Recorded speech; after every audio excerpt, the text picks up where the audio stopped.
Saya Loki, saya lulus SMA di Santa Maria tahun 71, jadi mulai tahun 56 di TK. Saya rasa mungkin itu. Saya mendapat tugas hari ini untuk bicara sedikit mengenai sejarahnya Santa Maria, tidak panjang, tidak lebar, tapi berupa timeline saja. Nah, tapi sebelum itu, kalau boleh, Agus, saya bicara sedikit ya, bagaimana nerusin sedikit apa yang tadi teman saya Liansun sudah bicarakan. Kalau dia tadi bicara teorinya, nah ini sebentar lagi saya akan mulai bicara fakta sejarahnya.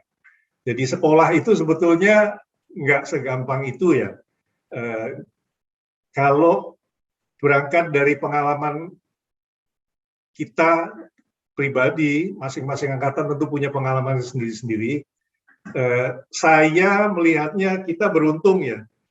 Kalau saya lihat satu generasi di atas saya, generasi orang tua saya atau generasi orang tua kita yang seangkatan saya ini, mereka jauh lebih sulit untuk mendapatkan sekolah.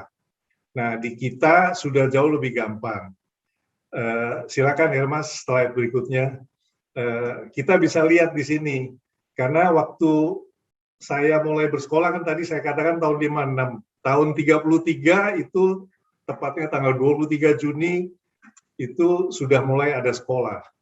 Bahkan sebelum itu sebetulnya. Jadi kalau bicara sekolah Katolik di Cirebon, sebetulnya kita perlu ketahui bahwa berangkatnya itu semua itu atas dorongan dari paroki Santo Yosef di Cirebon. Waktu itu hanya ada satu paroki, jadi Gereja Katolik di Cirebon. Ya. Jadi mereka yang mengundang pada waktu itu suster Ursulin. Suster Ursulin itu saya baca sebelum tahun 1900 dia sudah ada di Jakarta. Sementara suster-suster Dominikan itu, ini kalau saya nggak salah nanti suster boleh koreksi, tahun 31 baru hadir di Indonesia. Sehingga wajar kalau waktu tahun 33 itu yang dicari itu suster Ursulin. Lalu mereka mulai melanjutkan apa yang sudah ada, sekolah yang sudah ada, yang dikelola oleh pastor-pastor paroki. Dan tepatnya waktu itu masih fokusnya untuk anak-anak Belanda. Lalu suster Ursulin datang tahun 33, terus lalu berapa itu? 2 tahun kemudian, tepatnya 6 September 1935, itu mereka membangun TK. Yang sebelumnya SR sudah ada itu digabung sekalian, dan disitulah mulai muncul nama Maria, dalam hal ini Maria School. Tapi tidak lama berselang, tahun 39 itu Perang Dunia Kedua pecah. Sehingga kegiatan sekolah itu hampir terhenti total, jadi masih berlanjut, tapi sifatnya sangat darurat. Ya, mulai tahun 40, bakal awal 40 itu berhenti total. Ya. Silakan slide berikutnya. Nah, sifat darurat itu masih berlanjut dan bahkan bertambah ketika Maret tahun 1942 itu Jepang mendarat di Indramayu, Eretan, dan selanjutnya mereka masuk ke Cirebon, ke kota Cirebon. Ya. Saat itu sekolah dipindah ke gereja di Cangkol nomor 22 yang sekarang namanya Yosudarso. Ya. Nomornya saya nggak tahu, masih tetap 22, kadang-kadang berubah. Nah, itu berakhir sampai Perang Dunia Kedua berhenti, yaitu September 1945. Gedung sekolah pada saat itu awalnya diambil alih oleh mobil brigade yang kita sebut sekarang ini Brimob. Ini juga di dalam riset saya, baca website, baca buku-buku reuni, baca buku-buku yang tersedia di Santa Maria, ada sedikit yang sampai sekarang nanti perlu diklarifikasi, yaitu ada yang mengatakan diduduki oleh mobil brigade, tapi ada yang mengatakan langsung diduduki oleh Belanda. Tapi kalau saya baca logikanya memang waktu itu begitu Indonesia merdeka, yang dudukin kemungkinan besar adalah mobil brigade atau bahkan TNI kali. Tapi waktu itu, nah ini ada guru sejarah juga, Ibu Sudarti ya. Jadi kita mungkin bisa ingat kembali apa yang diajarkan Ibu Darti. Tahun 45 sampai 48 itu ada yang disebut agresi militer, aksi polisi dari Belanda. Nah, keadaan waktu itu masih sangat tidak aman, dan kalau saya baca lebih detail, mobil brigade itu hanya sementara sekali menduduki gedung sekolah Santa Maria. Lalu mereka diusir dan diambil alih oleh tentara Belanda. Dan itu juga kalau nggak salah itu Kenil ya, jadi tentara legioner Belanda itu. Lanjut ke tahun 48, itu waktu itu pastor parokinya, Pastor Sumo, dia mulai mengambil inisiatif untuk membuka kembali sekolah Santa Maria. Yang terakhir sebetulnya disebut Maria School ya. Nah, dia ingin buka kembali, SR-nya dibuka. Waktu itu SR itu sekolah rakyat ya masih, karena waktu tahun 50 R-nya itu menjadi sekolah rendah. Dan sedikit catatan yang saya baca juga, sekarang kan menjadi sekolah dasar, itu mulainya tahun 65. Itu sekedar harus saja informasi. Nah, Pastor Sumo itu membuka kembali dengan nama SR Paroki Santo Yosef. Ya. Silakan slide berikutnya.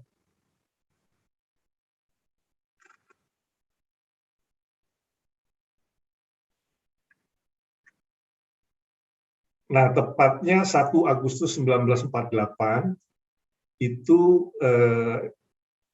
dirubah namanya menjadi Sekolah Rakyat Santa Maria. Di sini mulai muncul nama Santa Marianya secara tegas gitu ya. Itu masih sekolah rakyat, dan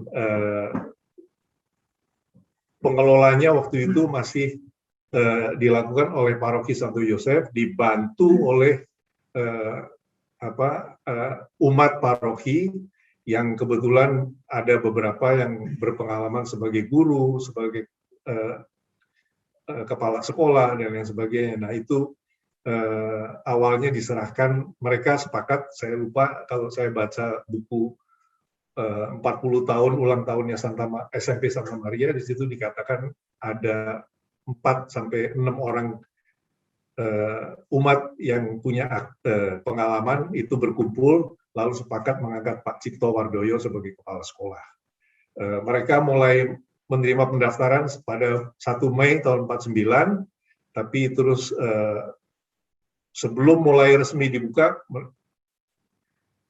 ada 5-6 orang murid sudah mulai bersekolah di 1 Mei 49 itu, dan tapi betul-betul finalnya dibukanya itu adalah sesuai tahun ajaran, yaitu 1 Agustus tahun 49.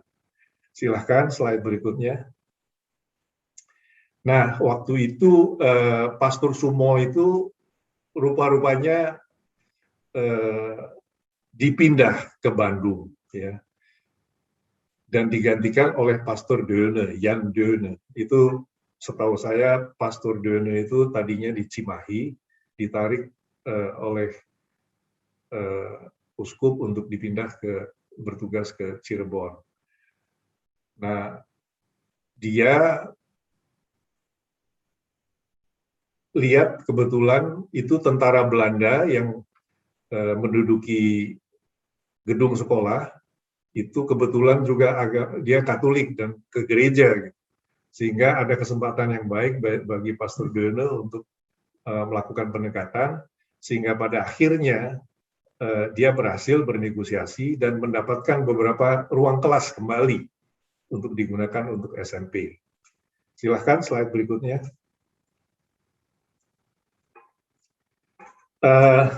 Masih belum sampai suster-suster Dominikan datang ya. Jadi kita masih bicara Paroki Santo Yosef dengan sekolah SR dan SMP Santa Maria.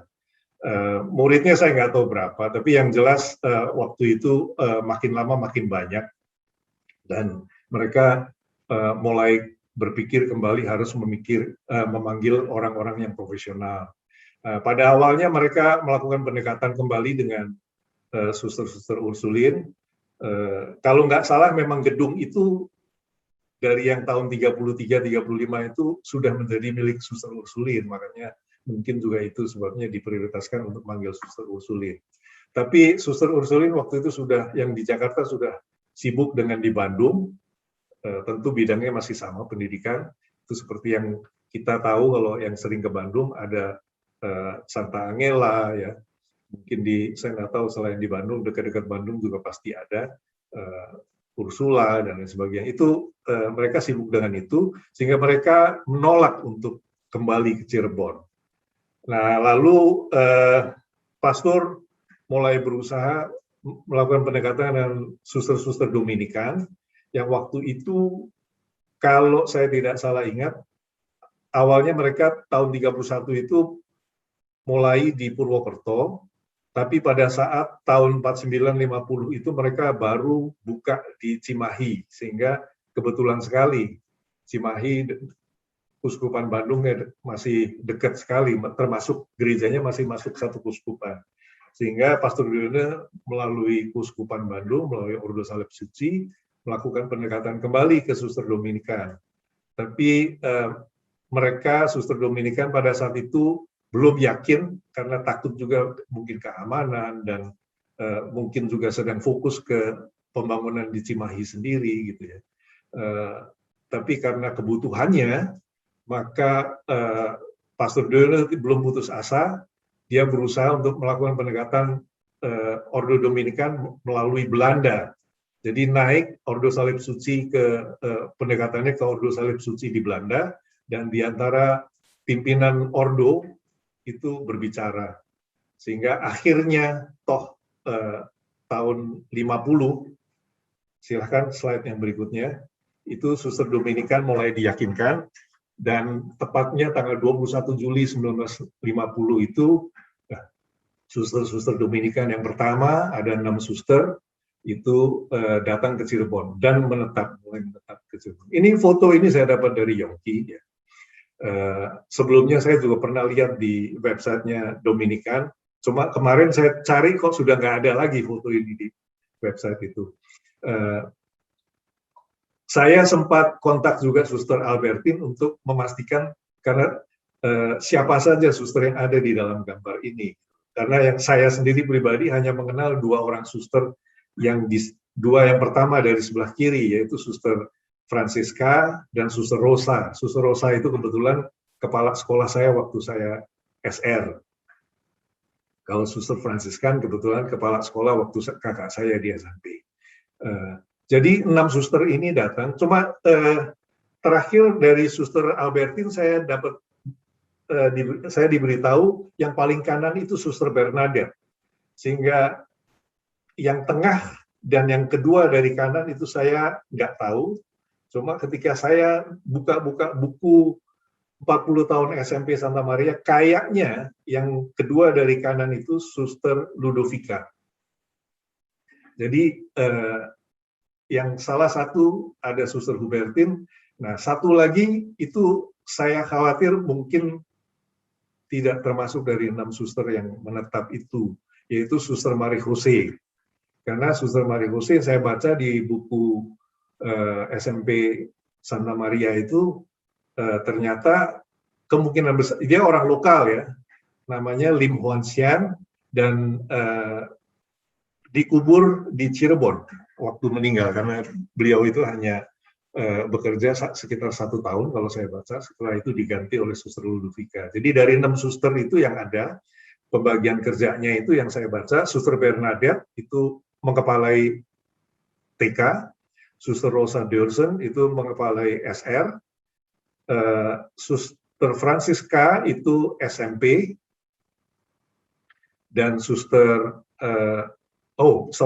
Suster Marie Jose itu SMP, dengan wakilnya Suster Ludovica. Suster Francisca waktu itu belum mendapat tugas. SMA juga belum ada. Silahkan slide berikutnya. Oktober tahun 50 itu kalau yang tadinya fokusnya suster dari Cimahi didatangkan untuk SMP, nah tahun 50 itu SR yang tadinya lebih banyak dikelola oleh orang-orang paroki, itu diserahkan ke suster juga dan digabungkan. Ya. Jadi, nah di sini juga ada poin yang penting yang perlu disinggung. Saya juga baru tahu waktu baca ini, karena saya pikir sudah lama Suster Dominika mengelola sekolah itu seperti tadi kita ketahui tahun 50 kan dalam hal ini ya, 21 Juli 50. Tapi ternyata pada saat itu keluar, jadi urusan keluarnya itu selalu masih atas nama Yayasan Salib Suci. Walaupun secara otonomi Suster Dominikan itu mengelola sepenuhnya sekolah Katolik ini. Baru tahun 75 itu secara penuh suster-suster Dominikan mengambil alih baik intern maupun urusan keluarnya juga. Saya ingin cerita sedikit mengenai Suster Valencia yang mungkin banyak dikenal oleh sebagian besar dari yang hadir. Ini saya lihat ada 88 ya orang. Suster Audencia itu kalau saya nggak salah tahun 39 dia di misi yang ke-7 dia datang ke Indonesia. Awalnya mungkin di Purwokerto untuk bangun sekolah juga. Jadi dia memang keahliannya sekolah pendidikan gitu ya. Bangun, tapi waktu itu saya baca yang dia bangun sekolah kepandian putri di Purwokerto. Dia datang bersama Suster Yosefin. Nah, tahun September 51 itu Suster Audencia ditarik ke Santa Maria Cirebon, artinya dipindah tugaskan ke Santa Maria Cirebon dan menjadi kepala sekolah untuk menggantikan Suster Ludovica.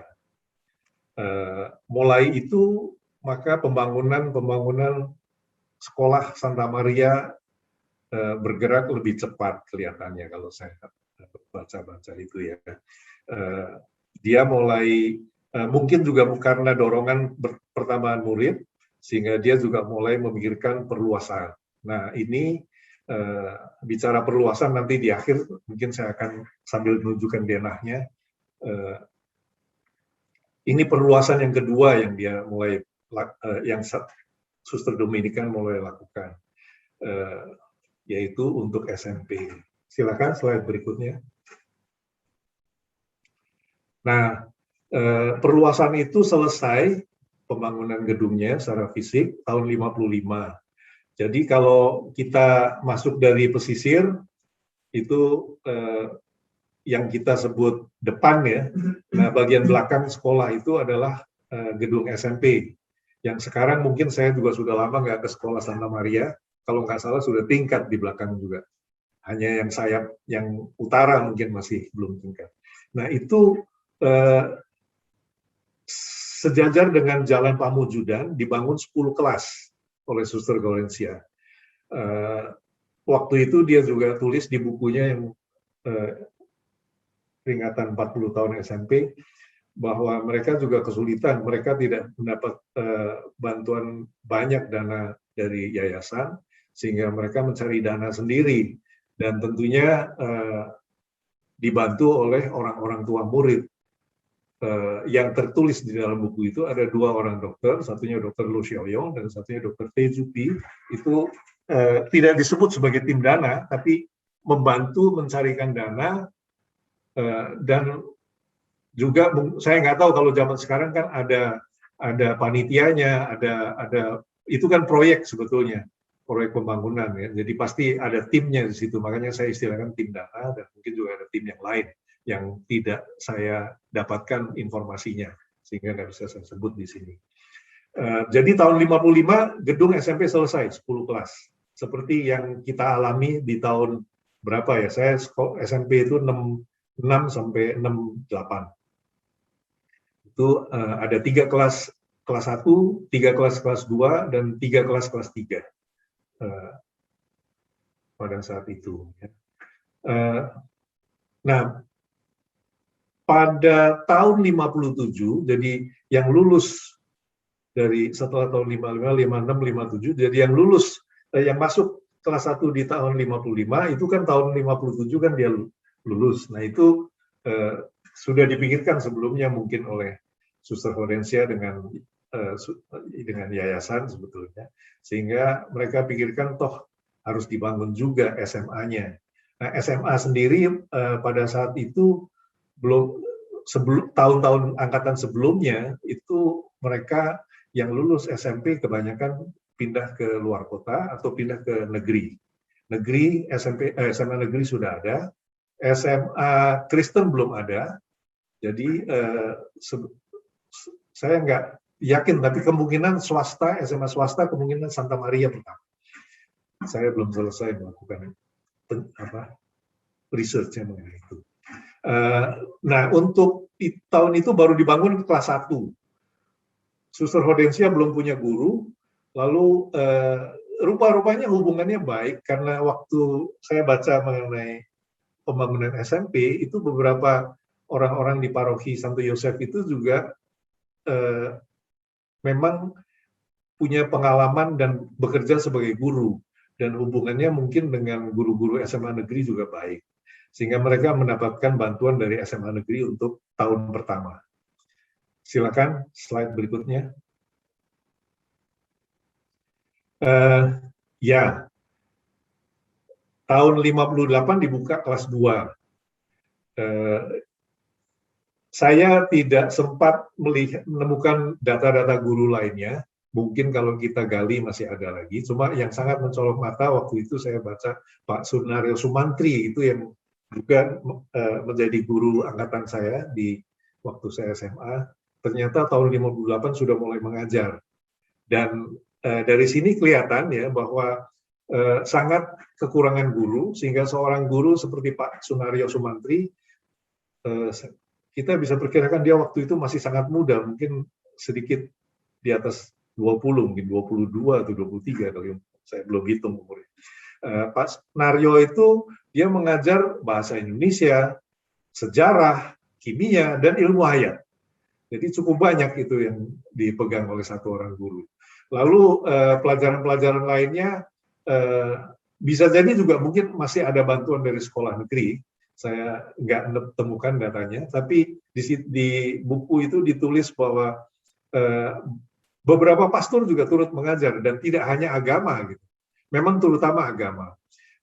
Di generasi yang pertama itu Pastor Johannes Scharf, tapi beliau itu kalau nggak salah seperti Suster Marie Jose, dia baru setahun bertugas, rupa-rupanya juga sakit dan meninggal.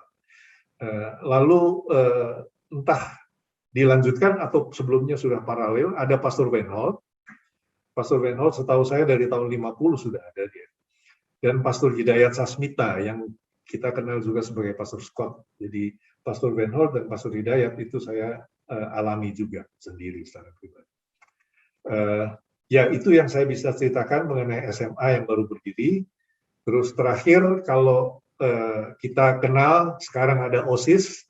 Ternyata OSIS itu baru berdiri tahun 73, karena waktu zaman saya SMA itu namanya adalah PPSMA, Persatuan Pelajar SMA. Entah, kalau OSIS kan itu kan dikenal merata di semua sekolah karena diatur oleh mungkin Kementerian Pendidikan. Kalau PPSMA saya tidak tahu apakah itu juga seperti OSIS. Slide berikutnya.